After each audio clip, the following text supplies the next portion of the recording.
Yo, what is up guys, it's the Goblin and welcome back to the second episode of my How to Get Better at Black Ops 3 series. Basically in this series I answer your guys' questions on anything you guys need tips on in the comment section down below. I try to elaborate it and give some really good tips on Black Ops 3. On the last episode of this series, which was my first episode, the support was absolutely unreal. I saw so many people commenting, commenting say they love the series. So if you guys have any other questions you want to ask me, the comment section is always open for you guys. And the last video smashed over almost 4,000 likes, I think. So if we could get any support close to that on this video, that would be absolutely insane. Be sure to drop a like on this thing, and if we get over 3,000 likes, I would be absolutely ecstatic. This one's going to be going up pretty late night. I've been uploading late on the summer nights, so if you guys are watching it when it first came out, drop a like, and let's get right into the questions. So the first one we have right here is from Billy Carroll. He says, I'm always getting flanked. How can you tell when the spawns flip, and how do you not get flanked so much? His grammar was a bit off there, but we understand what he means.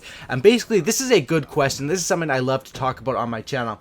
How do you not get flanked? The reason why you're getting flanked is because of map awareness. And the big thing in Black Ops 3 is all about map awareness, spawns, common routes. Those three things really go together. Now, how can you know if you're getting flanked? Now, obviously, the thing with Call of Duty is you can see the minimap is a really good system in Call of Duty. You can see red dots on the minimap, but you won't always be able to see red dots on the minimap. Sometimes no one is firing off, you don't have a UAV up, and you have no idea where the enemies are on your minimap. And the reason that's probably when you're going to get flanked. Now, how you can prevent getting flanked is by using your teammates on the minimap to decipher where the enemy teammates or the enemies are going to be. And this it takes some practice, and it really takes a good knowledge of your game mode. So right now, if I look at my game right now, obviously my team is spawning on this side and it's Nuketown, so that's pretty obvious the other team is going to spawn on the other side. That is very easy to do on a map like Nuketown. However, on a different map, say you're playing on a bigger map like Infection,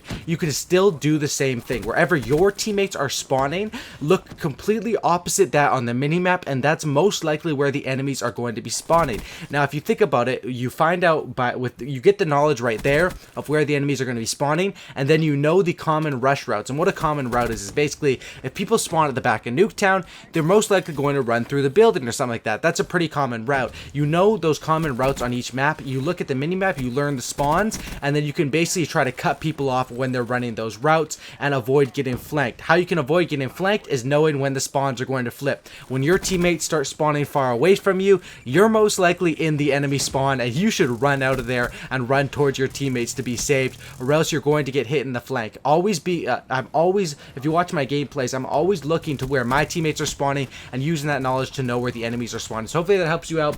It helps out your question, Billy. Let's go to the next question. We have a question from Keneal Loftus. He says, how do you figure out your best weapon? Now, this is something I saw a lot of people asking in the comment section of the last video. They're saying, I don't know which weapons I'm good with and stuff like that. And there's a very easy way to find out. You go to your combat record and you go to the barracks in there, and you can see all of your weapons and every single kill you've ever gotten in Call of Duty Black Ops 3, and you can check your accuracy with each weapon, your KD with each weapon, how many kills and how many deaths are in there, and that's a very easy way to check. Say if you're on your assault rifles, you're getting a 1.7 KD, and when you're using SMGs, you're only getting a 1.1 KD. It's pretty obvious from those stats you're a better assault rifle player, and that's what you should be running with. And you can check your accuracy there too. Accuracy usually ranges from about 15% to 25%. If you're somewhere in there, you're doing pretty well. Obviously, accuracy, it's a more important stat if you're like a sniper or something like that. But if you watch my gameplays, I have 56 bullets in the clip of a VMP extended mags, and I'm always pre-farm, I'm always spraying them off, so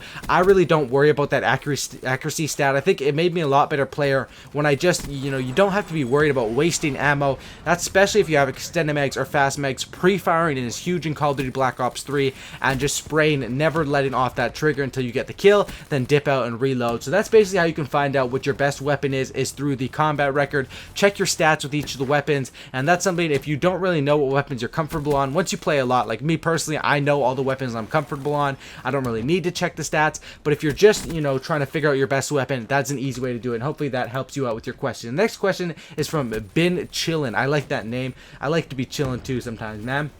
How do you get better at the Black Ops 3 movement system? Now, a good way to get better at the Black Ops 3 movement system is to watch people's gameplays. A lot of people play differently. I'm not one of those players that is always super high up in the sky, but if you watch my gameplays, I use the movement system when I have to, and I use the movement system by wall running and getting above people who are on head glitches, jumping to win gunfights, using the movement system effectively, and sliding off of things to maximize my movement. And the best tip I can give you to how to get better at the movement system is just practicing and watching gameplays, as well as using the perk Afterburner. As soon as I started using that perk, I improved so much on my movement, because your boost bar resets like almost twice as fast, it seems to me, and you can make so many good plays that you don't run out of boosters, and you won't fall off the map, or you won't, you know, run out of boosters and not be ready for a gunfight. I find that Afterburner is a very good perk, and it'll definitely help you with learning the movement system and improving on it. I think Infinite Warfare is going to have, I mean, we've already seen Infinite Warfare has a boost bar in it, so the next Call of Duty game is going to have a very similar movement system to this game.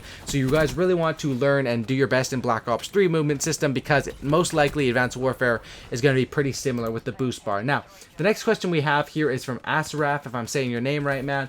He says, Goblin, is drop shotting more effective or jump shotting more effective? And what sensitivity do you play on? And can you recommend me a sensitivity? Thanks, bro. Okay, so the first part of your question, drop shotting or jump shotting. Now, in the older Call of Duties, I used to be a huge advocate for drop shotting. Modern Warfare 2, Modern Warfare 3, Black Ops 1, I was all about the drop shot. And basically what a drop shot is it's just holding your crouch button. Every time I'd see an enemy, I would play on tactical controls, and I'd just crouch down to the ground and make it hard for the enemy to shoot me, because they're going to be aiming at me, and I'm going to crouch down and lay down prone immediately. The drop shot used to be a #1 technique in Call of Duty. Now, in the last two Call of Duties, with Advanced Warfare as well as with Black Ops 3, drop shotting is kind of dead. It's pretty dead. I'm going to be honest. I'm a big fan of drop shotting, but it's pretty dead. Why would you drop shot when you could just boom boom on your scuff controller, or, you know, with your whatever setting you have, just do a double jump and easily, you know, easily double jump into the air while shooting an enemy instead of drop shotting. Plus, there was a big problem with the drop shotting, which is it exposes your head. If you're dropping down, sometimes the enemies can get bullshit headshots on you, and you don't have that same problem with jump shotting. Jump shotting, the only problem is your aim can sometimes go wonker. It's kind of hard to aim. I have a scuff controller, which makes it a lot easier, but definitely jump shotting is more effective than drop shotting in this game. And what sensitivity do I play on? I think I use a 7 sensitivity, 7 and 7 for horizontal and vertical.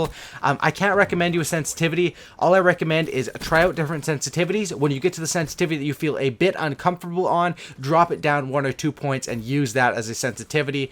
That's basically how it goes for me. I'm comfortable on 7. Some people are comfortable with the highest sensitivity, but when you find that you're missing a lot of your shots, you need to drop the sensitivity down. But you don't want to have a sensitivity that's so low that you can't turn around and react and make those react clutch plays as well. So it's kind of, you know, there's not a perfect sensitivity. I find somewhere in the middle of the balance of all things is what you want, and hopefully that tip there can help you out finding your sensitivity. And definitely jump shotting is the best. Now, I have a question from COD Lover.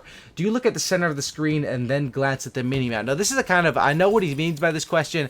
It's kind of hard to explain, but he's asking, when do you look at the minimap and when do you look at the center of the screen? And it's very simple. If you guys watch my live commentary videos with face cam, if you look at the face cam up in the corner of my live videos, you'll see my eyes are always going to the left, up to the upper left, to the upper left. You might say, there's this guy twitching. What is that? It's not a twitch. I'm looking at the minimap. And basically, you should always be looking at the minimap unless something is going on in the middle of your screen. I'm constantly going back and forth. And I don't mean stare at the minimap. I mean going back and forth, back and forth, back and forth. It can kind of be hard on your eyes, but you always want to be checking the minimap. The minimap is your biggest tool in Call of Duty Black Ops 3 or in any Call of Duty game. Like I said before, the minimap teaches me everything I need to know about map awareness. And when the enemy gets a counter UAV or a power core or something like that, I feel kind of lost. And that's why I think counter UAV is such a strong kill streak. And when I use non-lethals, I always run counter UAV, because when you don't have a minimap, it's kind of hard to decipher where the enemies are at and people's map awareness.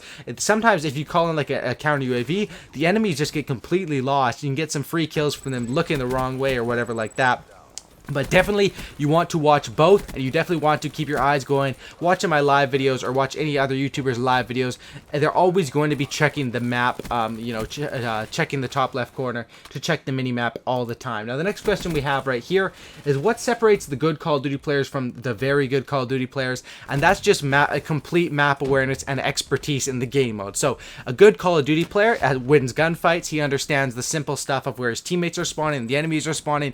But a great Call of Duty Duty player knows all of the possible spawn points, and he knows Call of Duty works on a cycle. You know, it's a spawn system for a reason. The spawns are not random. The spawns are set up in a specific way, and a great Call of Duty player is one that plays so much that they understand every single spawn point, and they know what the enemies are going to do before the enemies even know what they're going to do, if that makes any sense. Sorry, the video is coming to an end. Hopefully that answers your question. Hopefully this answers all your guys' questions. Let me know in the comment section down below any questions you guys have for the next part of the series, and I know you guys love this series, so please drop some likes on this thing if you guys are watching this video. Another late night upload from me. I've been going so hard with the uploads, and I can't thank you guys enough for all the love you guys have been giving it. Please drop a like on this thing. I'd appreciate that. Thanks for watching. Subscribe for a cookie, and don't looky. And I'm out. Peace. Have a great night, guys.